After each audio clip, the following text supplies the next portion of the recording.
Alors Germain, avant d'être entraîneur, tu étais joueur. À quel poste jouais-tu et quel genre de joueur étais-tu? Alors j'étais meneur de jeu. Je suis pas un grand par la taille, je me 1m84, j'étais meneur de jeu. Et j'étais pas, faut se le dire, j'étais pas un grand talent. Mais j'étais un garçon besogneux, on va dire, gros défenseur. Et puis voilà, j'aimais bien que l'équipe soit sur les rails. J'étais vraiment le meneur de jeu qui faisait jouer son équipe, bon, qui mettait quelques tirs de temps en temps quand même. Mais enfin voilà, c'était un peu ce genre de joueur que j'étais. D'accord. Après avoir été joueur, pourquoi devenir entraîneur? C'était pour moi une évidence. J'ai eu la chance d'avoir des entraîneurs qui m'ont beaucoup fait participer à leur stratégie, à leur choix. J'ai toujours été un peu, en tant que meneur de jeu, le trait d'union entre mon équipe et mon entraîneur. Et le côté stratégique que j'ai toujours beaucoup aimé. La gestion des hommes, j'ai toujours beaucoup aimé. Et voilà, c'était pour moi une évidence. Je voulais absolument être entraîneur. J'étais déjà un peu entraîneur sur les 3, 4, 5 dernières années déjà en tant que joueur. Dans ma tête, c'était très clair. Et c'est pour ça que j'ai toujours eu très envie de le faire. Alors on se souvient de l'extraordinaire hommage que tu as eu par ton club à Boulogne, si tu t'attendais pas en 2017. On se retrouve à Orléans, l'homme qui a fait l'unanimité malgré un contexte qui était tendu, t'es arrivé, c'était la descente du club. Quel est ton secret? Bon, déjà merci du compliment, parce que je vais prendre ça pour un compliment. En fait, il n'y a pas de secret. Je pense déjà que la première chose, c'est que j'adore ce que je fais. Et qu'il y a un élément aussi important, c'est que j'aime sincèrement les gens. Donc les gens avec qui je travaille, les gens que je rencontre, les gens que je vis au quotidien. Parce que moi, quand je suis arrivé ici à l'OLB, j'ai découvert les gens et les gens avec qui je passe plus de temps que ma propre famille. Donc c'est ce que je leur avais dit. Je leur avais dit maintenant c'est nécessaire qu'on puisse se connaître plus, qu'on puisse partager. J'ai pas que envie de partager un panier marqué ou un panier raté ou ce qui se passe professionnellement. J'ai besoin de passer des bons moments. Quand je dis des bons moments, ça peut être autour d'une table, autour d'un verre, autour d'une grosse discussion.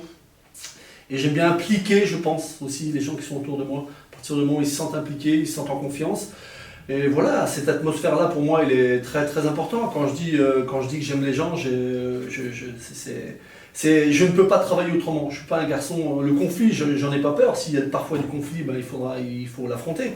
Mais je ne suis pas un dictateur et je ne suis pas quelqu'un qui est là que pour donner des ordres. C'est pas ça. Moi, j'aime bien que les gens se rendent compte des choses par eux-mêmes parce qu'on est dans la même lignée, dans la même longueur d'onde. Tu es à l'origine la venue en France d'un certain Cédric Banks. Tu sembles avoir la même chose sur le recrutement. Quelles sont tes qualités premières? Quelles qualités premières que tu recherches chez un joueur? Alors c'est vrai que je suis celui qui a fait venir en France Cédric Banks. Bon, c'est vieux, ça a plus de 14 ans déjà. Je me rappelle de l'avoir recruté sur les grosses cassettes VHS. Aujourd'hui, ça a bien évolué. Et j'ai envie de te dire qu'après toutes ces années, j'ai un peu changé ma façon de faire. Bon, comme tu le sais, moi je suis très à cheval sur les valeurs et sur le savoir-vivre des joueurs.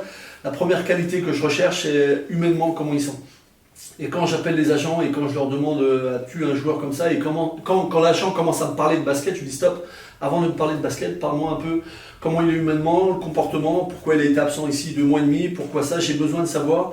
Et même quand je regarde un match de basket sur le talent propre du joueur, j'aime bien regarder ses attitudes, son langage corporel, comme on dit, comment il se comporte avec ses joueurs, s'il est là pour donner le conseil, voilà. Je n'aime pas les égoïstes, je n'aime pas les garçons qui passent leur intérêt avant celui du club. Voilà, donc ma priorité c'est ça. Et après évidemment, voilà, quand l'homme me plaît, après je regarde le talent, si ça correspond vraiment à l'équipe qu'on a. Et alors c'est vrai que pour l'instant ça se passe pas trop mal, mais j'aime bien recruter des joueurs auxquels je sens qu'on va pouvoir partager des choses. Et pour l'instant ça nous réussit bien.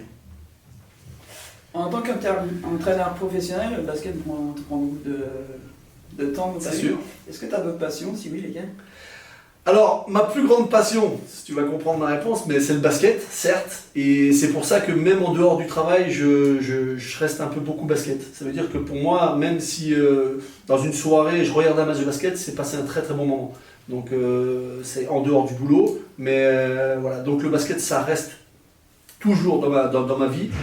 Après, j'aime bien me détendre aussi, j'aime bien aller au ciné, j'aime bien me balader, j'aime bien, ça j'ai pas envie de vous le dire, mais je vous le dis, j'aime bien les bonnes tables, donc j'aime bien aller faire quelques bons restaurants, j'aime bien déguster du bon vin, je fais un peu de musique, j'aime bien cuisiner aussi beaucoup, donc c'est ces petites passions très très simples, mais voilà, qui enrichissent mon quotidien, on va dire.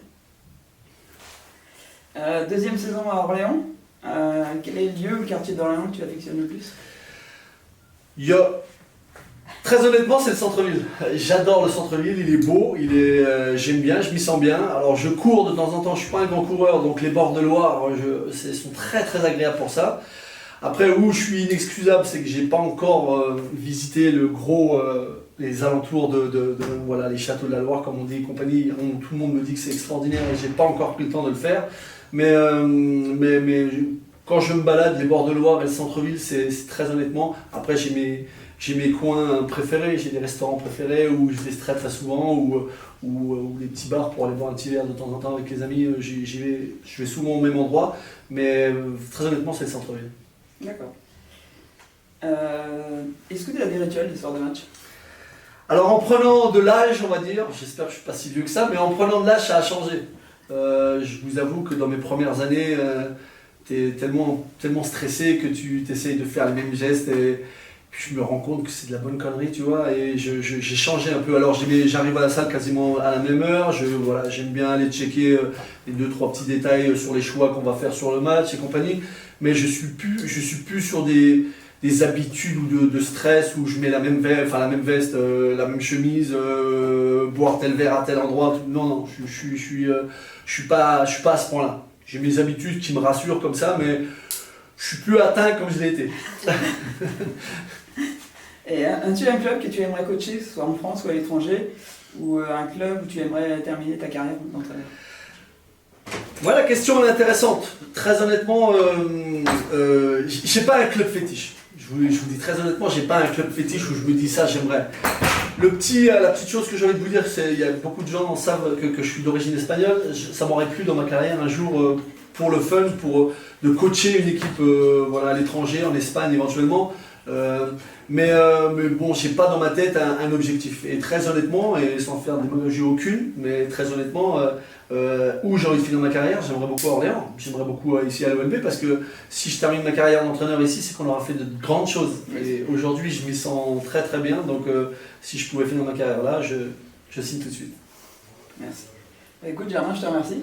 C'est moi qui vous remercie, avec plaisir, quand vous voulez. Ok, merci.